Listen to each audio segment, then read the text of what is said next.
Welcome, everybody, to the Fantasy Golf Insider Webcast and Podcast. I'm Jeff Bergerson, joined as always by my partner, Zachary Turcotte, and we are back after a few weeks of no event, Zachary. Such a long layoff. What did you do all 2 weeks of the off season? That's right. We have been working hard, though, folks. It's not like we've been just sitting around sipping lemonade on the beach or something. We've been working hard to do new tools on the site. We're hoping you're liking some of the changes we're doing. We got a lineup generator on the site now, which is absolutely awesome. I actually used it, Zachary, for the Hero in December, and it produced some winning lineups for me. That's fantastic. We have a big announcement in terms of some new talent coming aboard here over the next couple of weeks. So, now, as you know, you were probably a little bit disappointed in the fall when you tuned into the Fantasy Sports Network and were anticipating seeing some fall golf shows or even some fall NFL with the very colorful Jeff Feinberg, who had his really great rapport with Pat Mayo. And for whatever reason, Jeff decided to move on, go a different direction, or maybe Fantasy Sports Network wanted to go a little different direction. But we could just feel within the community that was going to leave a pretty big void once the golf season rolled around. We missed him. Yeah, absolutely. The guy was absolutely on fire last year. I don't know how many winners he had, whether it was 10, 12, 13. It was at least double digits in terms of how well he was able to handicap last year. Obviously, the huge highlight was when he called for a Danny Willett victory back in February. Got everybody on at odds of around 150 to 1 at the Masters. Yep. For the Masters, which paid off just huge. And I think that kind of sealed the legend status for him. Oh, he picked like 10 winners last year. Yeah, and it was one after another. So. I mean, that was the big one, but he had a lot of them. And it's just a fun show to listen to every week. So we couldn't let the golf season go without finding a way to bring him to our team. So we made an offer. He's on board, so that's going to be something to look forward to all season long. We'll be doing about a 30-minute podcast with him each week. We're recording the first one tomorrow. We're both a couple of noobs when it comes to... We're no Pat Mayo, so... Yeah, but we've got the Geek Squad coming out to help, so they should be able to walk us through. I feel like we're just going to be the jockey, just letting our thoroughbred go on the podcast. He's going to pick winners. He's going to entertain. So. Right away, right off the bat. Yeah, so it should be a lot of fun. We're excited to have him, so that'll be a brand new podcast for you each and every week. And once we actually get up and running with the new podcast, we're planning on expanding our coverage a little bit. So right now we've got the webcast and podcast that comes out at the beginning of the week.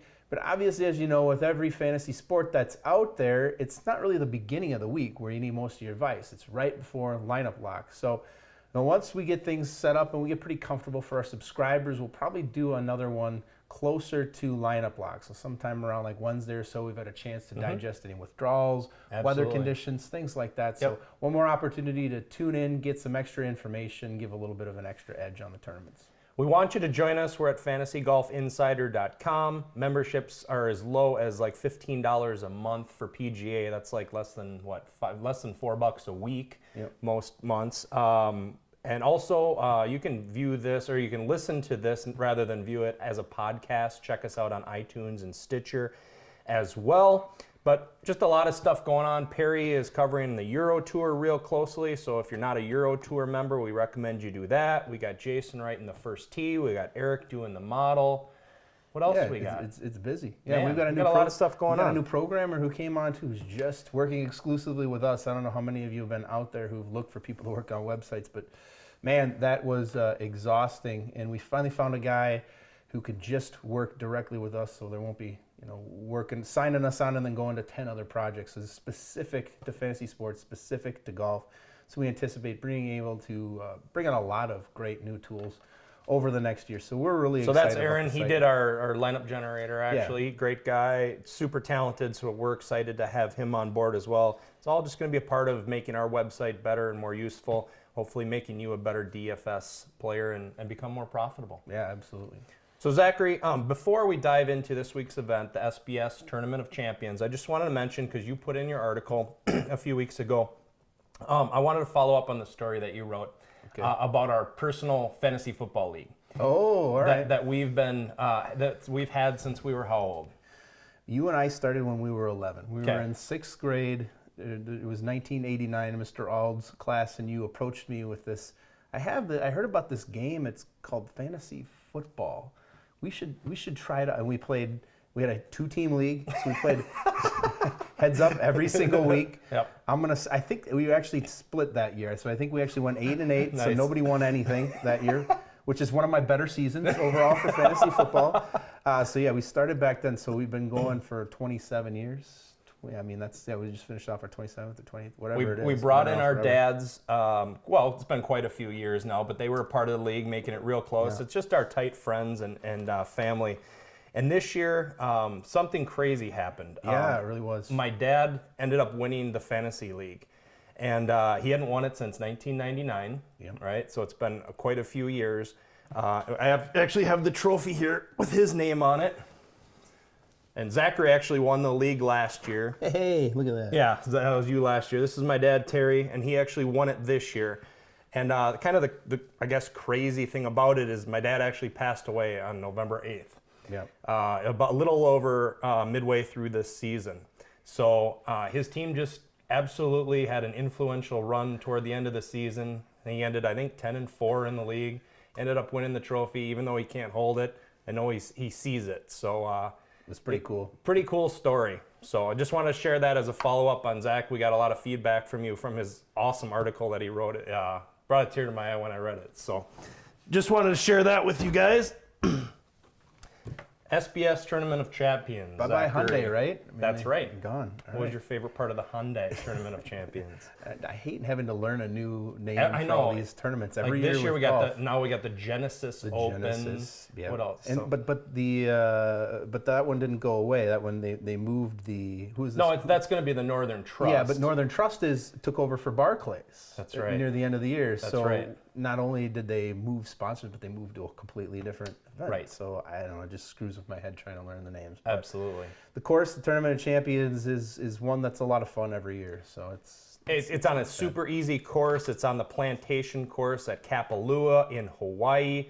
It's the easiest course that they play all year. It's a par 73. It's 7,400 yards plus. However, a lot of it's downhill. A lot of winds, so fairways are about as wide as they are long. Absolutely, yeah. It's a real simple course. So you're going to see probably scores in the 20s. I would say a winner might get to 30. Yeah. Small field, just the winners of all the events last year. No cut, so everyone's guaranteed 4 rounds. So we need to plan accordingly in our strategy. It gets really windy there. Some years it's more of a factor than others, but it's still not that difficult. They've had to shorten it a couple of times or push it back because of the winds. Last year it wasn't really an issue, but it could be. Undulating greens, so we can factor that in. Although they're not incredibly fast, they're undulating, much like Augusta almost, I would say. I would compare it to. It is not quite as fast. No, not as fast, but undulating. In terms of the shape, yeah. Key stats: strokes gained tee to green, strokes gained putting, as always. Par 5 scoring, bogey avoidance, scrambling proximity, and oftentimes the approach game comes into play. Those guys who are approaching or are deadly accurate really have the edge here, so we're going to look at that stat as well. Yeah, those all make a lot of sense. I mean, you really can't make mistakes here. If you're losing shots at all, guys are just going to wipe you out because everybody's going to be shooting 8 under, 7 under, 10 under. So we're going to see some really low scores. So a couple of bad holes, and you're just going to be ruined. So we can look at the breakdown. It's very difficult, as it was with the Hero World Challenge. Small field, it's going to be very difficult to differentiate. Right. At the top, we start with Jordan Spieth, Dustin Johnson, Hideki Matsuyama, and Jason Day. Yeah. Who out of those guys do you like the most, and who will have the highest weighting in your games? You know what I've noticed is there's a couple different types of guys that do well in events that are like this. One are the guys who are playing it consistently each year. So early season guys, Jimmy Walker's a guy who pops out year in and year out. We'll get to him. He's priced a little bit lower, but Patrick Reed has obviously done very well here the last couple of years. Jordan Spieth has done very well here. And also guys who have been playing really well coming into the event. I get a little bit nervous. I think Jason Day will probably be a little bit under-owned this week. Not low-owned. Not just low. It's just impossible to be low-owned with so many guys that are out of it. So many top-quality guys that aren't here this week. I think of those top 4 guys, he will be the lowest. Yeah, for sure. I think Hideki Matsuyama will probably be a guy that you have to build around, particularly if you are going to play cash games this week. It's pretty tough to argue with the form. He's won four of his last times. five. Yeah. So, and the year that he played here 2 years ago, he was third. Right. So he's got everything moving in the right direction for him. Absolutely. I think Spieth, he took a little bit more time in the fall as far as away from golf. He did actually play pretty well in the fall, which is good. Yep. But I think he comes back here. He's rested. He's done very well here. So I think he's a guy that you definitely need to be taking a look at. DJ might be a little bit. DJ would be a guy who I maybe would shy away from just a little bit because coming into the beginning of the season, it takes him a little while to kind of get rolling here. So if there is a guy, I mean, you could just weight all four of them pretty evenly. You could do that. But his approach game, his wedge game was really good last year. He looked good at the Hero. And he has won here before. Yeah. So, but in typical DJ fashion, he'll frustrate the hell out of you. Yeah. And then he'll just post this ridiculous round where he gets himself back in contention. Yeah, you got to deal with that. So it's really tough for me to say, I mean, the factors with Jason Day is that he just hasn't played for a while. Right. And so his low ownership might draw you in a little bit, but is his back all the way healthy again? I mean, he says he's back to full strength. He's feeling good, but he hasn't played now since he withdrew from the last two events that he played in the fall, which that never gets me very excited. So all those guys, I think, they definitely have the game. You're not going to make an argument against any of those guys in terms of saying, wow, this guy really isn't going to be able to show up on this course, because, I mean, none of that makes any sense. So, yeah, all four of them are in play this week. I think Hideki will be the most popular, and he'll be a guy that I start a lot of my lineups with. Do you have anything different on that? As far as not really. Yeah. No, I think the differentiation is obviously going to take place down toward the bottom or even middle. There are a bunch of guys who are unlisted on DraftKings because they came out with their pricing absurdly early. Right. We can never get them out early, but this week we did. Right. Yeah. It doesn't make sense, but we knew these guys weren't going to be coming. Rory, Charles, Stenson, Sergio, Willett. Yep, those five. Those guys. Yeah, all those guys. So make sure you ignore all those guys. They should have the big red O posted on DraftKings so that you can avoid them. But and moving down, I think Patrick Reed, you have to consider him absolutely. too. But those top five, I think those are the guys who everybody is going to first build around, whether it's in cash, whether it's in GPP. Yep. But then kind of starting from Bubba and going, all the way down to about 7,000 or so. Yeah.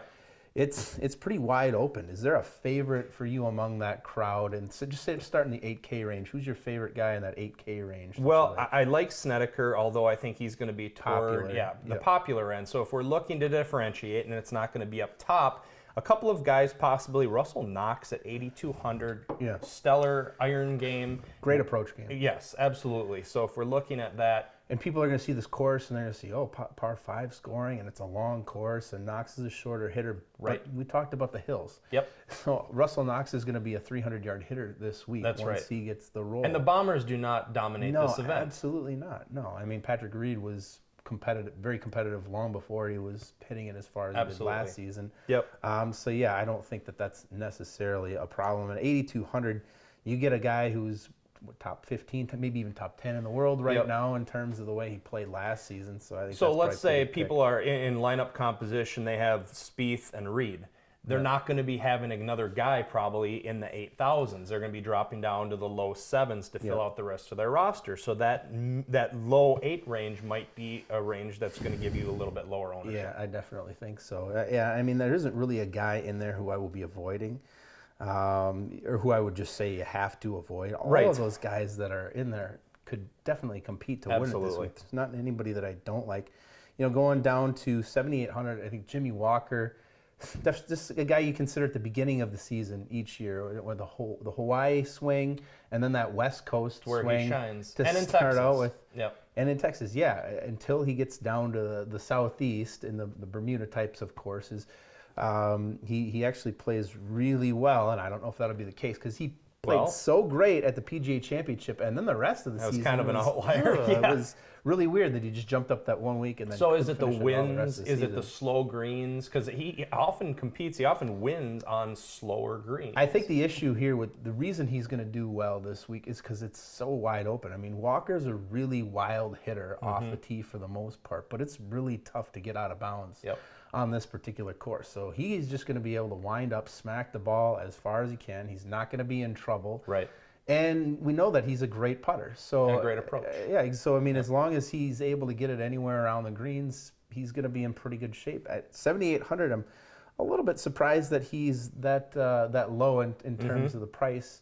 I'm hoping that'll keep people away, but not really anticipating that. I mean, most of the guys, as I was going through my ownership percentage yesterday, I mean, I just kind of put 25, 20, 20, 20, 20. I mean, there really weren't a lot of guys that where you're going to get below that. And, you know, obviously our strategy in most weeks is kind of try to keep it around that 60 to 80% range of total ownership. But this week it's pretty much out the window. You're looking for the winner. You're doing whatever you can to make sure you get the winner on your roster every week, as well as guys that can finish near the top. The guy who stood out to me as far as a low price and overall talent and where he's ranked in the world is Brendan Grace. Sure. Now, you don't really know what to expect from him in Hawaii. Sure. But, you know, as far as talent goes, that's a pretty low price. Yeah, it's 7,200. I mean, that far below the average. And then you look at some of the other players that are around him. Not that any of those guys are just terrible players, but I mean, if you think Brendan Grace at 7,200 or Billy Hurley at 7,000. Exactly. Yeah, you don't put them in the same category. Yeah, I mean, you've got world class, and then you've got just a regular tour player that's out there. So, I mean, regardless of how he's playing or the kind of momentum that he does or does not have coming in, you get a good enough price break there so that, you know, even if he puts up like a 15th place finish, it's really not going to underperform overall as far as his price is concerned. And there's so many guys who are so mediocre down at the bottom. It's going to be amazing. One or two of these guys are going to come out. Day one, you're going to see probably somebody like Rod Pampling will probably come out and shoot like a -12 the first day. Oh, sure. And he'll be your clubhouse leader out of nowhere. I mean, it's bound to happen, but there's so many names that are down here at the bottom that I really can't even comprehend putting on a roster. Well, when you're building rosters, you can't roster everybody. Right. So you have to put a 0 in the box for some people. And I'm going to do that for most of the guys at the bottom. There are a few guys that I will roster. Interesting, Vaughn Taylor. I'm not a big Vaughn Taylor guy. I remember that. yeah, you do. Should we re-roll the Pebble Beach highlight from last year? That's right. I made him win, but I don't mind him here because his approach game, his lack of distance isn't probably going to hurt him. Yeah. So I don't mind him at 64 if you want to take a flyer on a guy. If you want to look at his history, if you want to go back about 8, 9, 10 years, the last time he was out here, he's played well here the two times that he was here. So, I mean, you're going to have to take some shots. That's not a bad place to go. Right. I think the guy down there that everybody is going to be taking a shot at this week is going to be Fabian Gomez. He's going to be popular. Hugely popular. He was 6th here last year, and then he went on the next week and won at the Sony. So, obviously, these are conditions that he does fairly well and that he's pretty comfortable with. Yep. But there's nobody else around him at all that has much going in terms of any kind of history here in general. And I mean, people just see that 6 from last year and they're in. So they're going to need a guy down in that range because they're going to roster studs. So. And I'd like to say that there's some secret guys that we know about this week, but I mean, even if you jump up here, I mean, I think Siwoo Kim at 7,300 is compelling. He was very, very good down the stretch last season as a 21-year-old Korean player.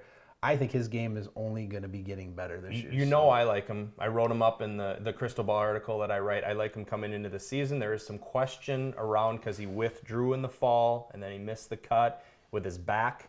Yeah. I think he's, I hope he's had enough time to recover from that. Young guys, you'd think that having some time off would allow him to rest. And then the other guy, the guy that you like to call my favorite golfer there. Yes, there's Mr. Perez. Pat Perez at 7,100. If you're looking for a guy coming in on form, I mean, he had a win in a top 10 in the fall, so that's not a bad place to go. I don't know, maybe just having a year off to really contemplate it, think about it. Party it up. Get into shape a little bit, whatever it was. But I mean, he's another player like Jimmy Walker that you're usually looking for early in the season. Right. He usually doesn't win a tournament, so we don't usually get to see him at Kapalua. But he's a guy that if you're looking at the California events, if you're looking at the Arizona events, he typically always does pretty well. Those are always events that you can line them up at. So I think I like that. Kind of in going along with that, I think Pat Perez is pretty compelling down there at 7,100. So I'll take that ride again. Yep. So I think that's pretty much everybody that I'll even be looking at as far as the field is concerned. Is there anybody else that's down there? Maybe Not little Charlie Hoffman? Yeah, I mean, I will mix in a little Charlie Hoffman. So I get asked this question on my article, The Hardcore Core, of which I include my core guys that I'm building my lineups around in GPPs. Those aren't the only guys that I roster. Those will be the guys that have the heaviest weightings. So I do have some peripheral guys. Now, in a full field event, I'll usually have about 15 or 16 core guys that I build around, and then maybe another 10 guys that I own, 5%, 8%, somewhere in there. This week, I think I just put in like 11 players in the core, maybe a handful of peripherals besides that, which will be more of a higher percentage than usual of the field, but I just want a little bit of exposure because it is a no-cut event. So I would say tighten your player pool down this week. So normally if you're in that 25, I think most people are pretty lax in terms of they'll include 25 to 30 guys. You see some pros that are out there that they'll put 50 guys. Oh yeah, you see it all the time into the field. But if you're normally at the 25 to 30 range, cut it back, make it like 12 to 15 this week, just to be extra focused because you're gonna have to hit that lineup. If you're doing the GPPs this week, you're gonna have to hit it right on the head, and even then, there's pretty good odds that you'll end up splitting it with somebody else. As we always say in these small field, no-cut types of events, the best way probably to differentiate is to leave a little bit of extra salary on the table. Now, I'm not talking about leaving $8,000 on the table, anything crazy like that. But if you can find a way to leave, say, $1,000, $1,500, that's a pretty good place to start. At least then you'll have a lineup that's unique to most of the other players that are out there, so that if by chance you do hit that perfect 1, 2, 3, 4, 5, 6, you'll be the only one taking down the big prize. So just something to consider as far as game theory for the week. Anything else you want to cover, Zachary?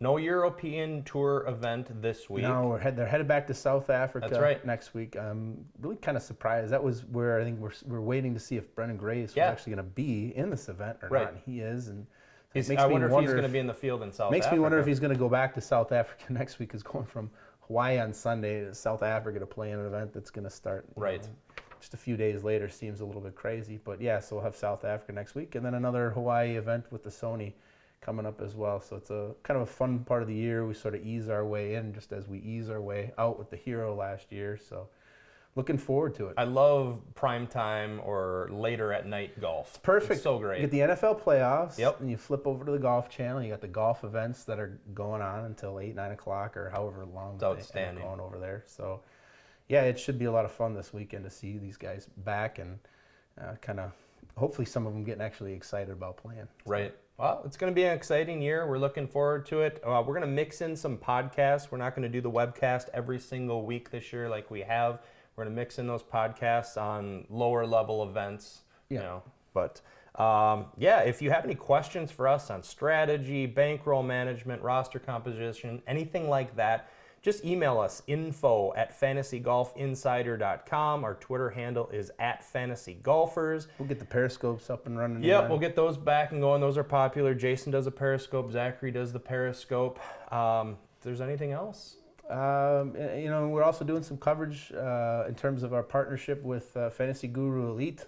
That's right. I think we mostly got those details finalized over the last only took a couple months. So. And so, if you're looking at other sports, I know you guys wouldn't look anywhere else for golf. Obviously, we're the only people you'd ever look at. But, in terms of other sports, we'll have some promotional types of deals for you guys to go over there. Obviously, Tommy does a fantastic job covering football. And hockey. Tommy Pucks, right? Yeah, Tommy Pucks and Tommy Buckets. But Jeff Collins is over there doing NBA, and Jeff has been fantastic. So they've got a great product over there. So we're happy to be the exclusive golf provider over there. So that should be a lot of fun as well. We should be able to have some kind of fun cross-promotional types of things going on. And Jeff will be on Tommy's show. Usually it's on Wednesdays. Yep. Yeah, usually it's on Wednesdays. Yep. And now that football is drying up and that heroin high is going away for all DFS owners that are out there, golf should have a little bit bigger place in the spotlight here in the next few weeks. And I'll be chatting with Pat Mayo this week as well. Very exciting. So this is exciting time. So best of luck this week, everybody, and we will see you next week for the Sony Open. Good luck.